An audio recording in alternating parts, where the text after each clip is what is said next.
Hi అండి, welcome to my channel Shri friends. ఎంత easy అయిన స్నాక్ మీ అందరి కోసం నేను తయారు చేస్తాను, చూద్దుగానే వచ్చేసేయండి.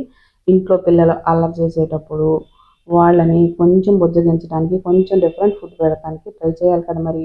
అందుకని ఇట్లా మనం కొన్ని వెజిటేబుల్స్ తీసుకొని, అలాగే బ్రెడ్ తీసుకొని, చీజ్ స్లైసెస్ తీసుకున్నాము. బ్రెడ్ మీద టమాటో సాస్ కానీ లేదంటే సిజ్వానా సాస్ కానీ అప్లై చేసి ఆ చీజ్ స్లైసెస్ని బ్రెడ్ మీద అట్లా వేసేసుకొని వెజిటేబుల్స్ కట్ చేసి పెట్టుకున్నవి మీ ఇష్టము. మీరు ఏ వెజిటేబుల్స్ కట్ చేసి పెట్టుకుంటే మీకు ఇష్టమైన వాటిని మీరు కూడా వాడుకోండి.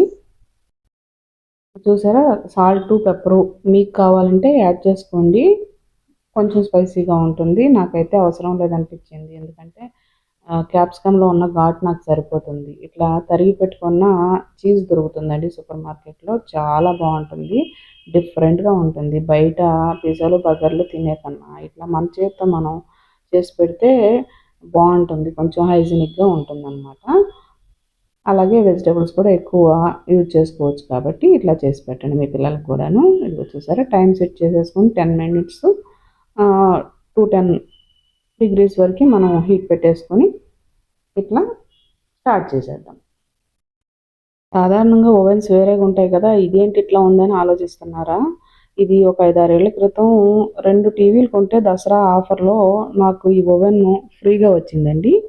ఇది ఎయిర్ ఫ్రైయర్ లాగా కూడా పనిచేస్తుంది, చాలా బాగానే యూజ్ అవుతుంది. అందుకని నేను ఇంకా యూజ్ చేస్తానే ఉన్నాను. ఐటమ్ అయితే కంప్లీట్ అయిపోయింది సక్సెస్ఫుల్గా. చూసారా, మెల్ట్ అయిపోయింది. పైన పెట్టిన చీజ్ అవన్నీ కూడా హాఫ్ బాయిల్ అయిపోయి వెజిటేబుల్స్ అన్నీ చాలా బాగా వచ్చిందండి. ఇప్పుడు నేను సర్వింగ్ బౌల్లోకి తీసి మీకు ఎలా ఉందో చూపిస్తాను. అసలు అచ్చం పిజ్జా తిన్నట్లే ఉంది, నాకైతే మాత్రం చాలా బాగుంది. విపరీతమైన మసాలాలు అవి ఇవి యాడ్ చేయకపోయినా కూడా చాలా టేస్ట్గా ఉంది. వావ్ అనిపించింది. చూసారు కదా ఎంత బాగా మనకి మంచి లుక్లో ఉందో. ప్లీజ్ లైక్ చేయండి, షేర్ చేయండి, సబ్స్క్రైబ్ చేయండి, మన ఛానల్కి సపోర్ట్ చేయండి. Thank you.